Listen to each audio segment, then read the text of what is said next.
back. Let's quiet our hearts, pause, focus on the Lord who's right here with us.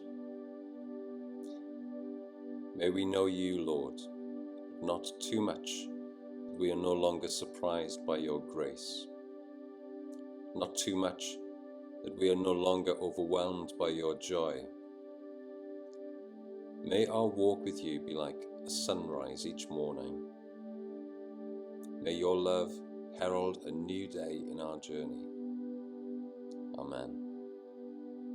Let's be quiet.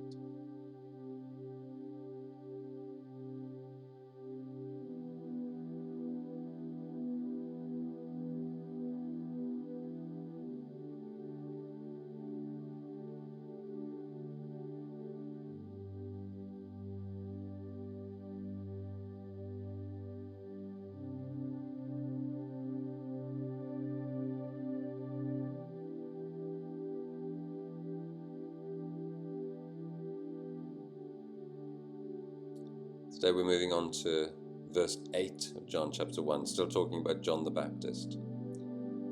He himself was not the light. He came only as a witness to the light. So yesterday we looked at numerous scriptures that tell us of God's heart and plan for the whole world.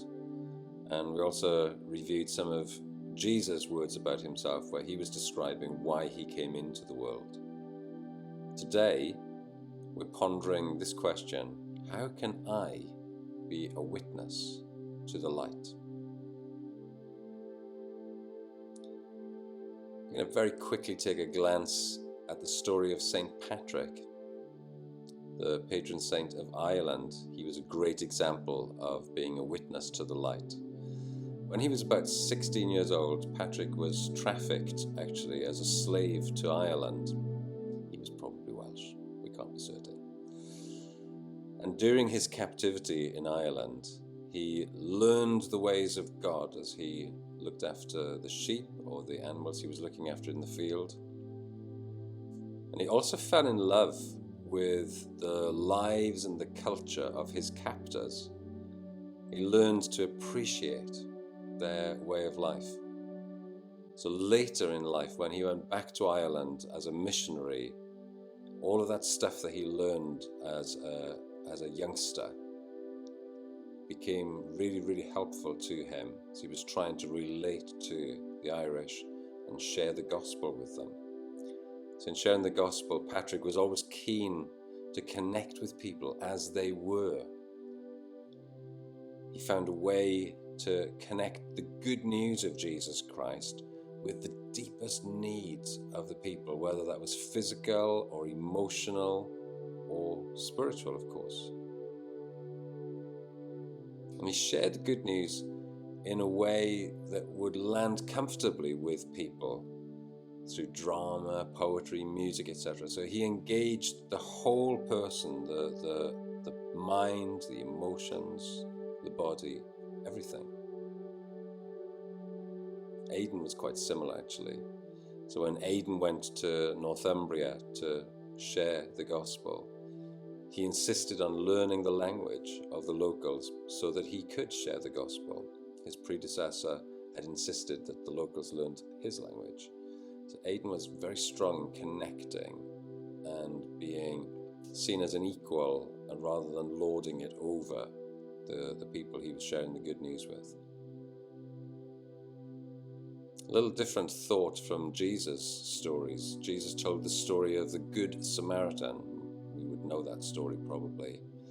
And this person showed incredible kindness to his Jewish neighbour, even though culturally they would have been pretty much enemies of each other.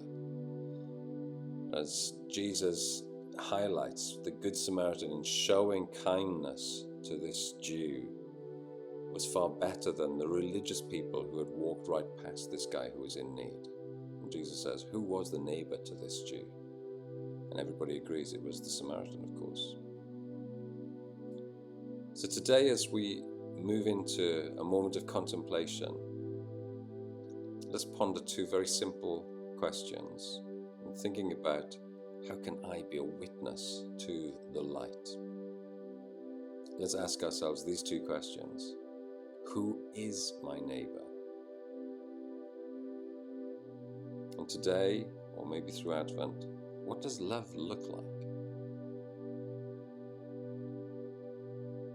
The quietness of our hearts, the search our hearts.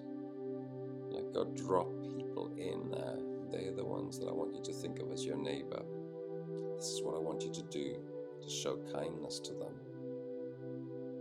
Let's quiet ourselves.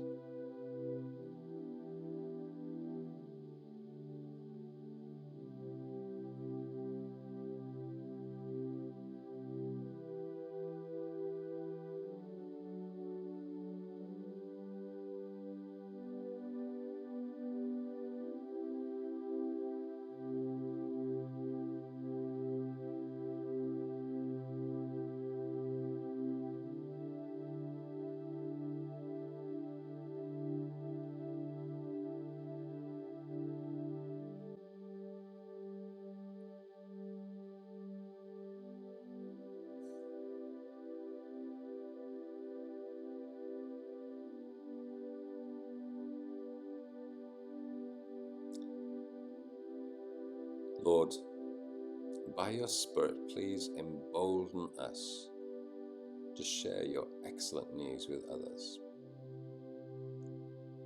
Please help us to demonstrate your kindness to others. And please give us the words that we need to say to those who are searching for you. Help us to be neighbours and witnesses to the light. Amen. Amen. See you tomorrow.